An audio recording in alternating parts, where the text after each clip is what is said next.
మీదైన రీతిలో సమాధానాలు ఉండాలి.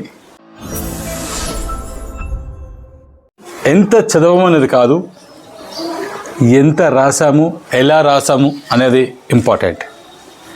మనం పరీక్షా కేంద్రానికి వెళ్ళిన తర్వాత ప్రశ్నపత్రం చూసినప్పుడు మనకు దాంట్లో ఏది సులభంగా వచ్చో మొదటగా నిర్ణయించుకొని దాన్ని స్పష్టంగా రాయగలిగితే మిగతావి కష్టతరమైన తర్వాత రాసుకుంటూ వెళ్ళచ్చు.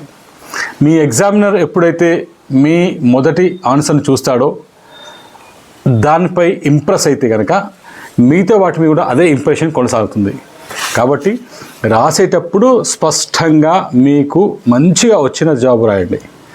తర్వాత సైడ్ హెడ్డింగ్స్ కూడా చూసుకోండి. అలాగే రాసేటప్పుడు మాత్రం స్పష్టత ఉండాలి, అర్థమయ్యేలాగా ఉండాలి. ఇంకొక విషయం ఏంటంటే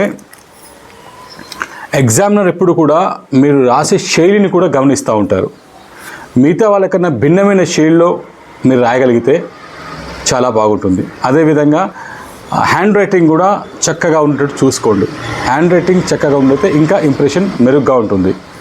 రాసే ప్రతి ఆన్సర్కి మీదైన రీతిలో సమాధానాలు ఉండాలి.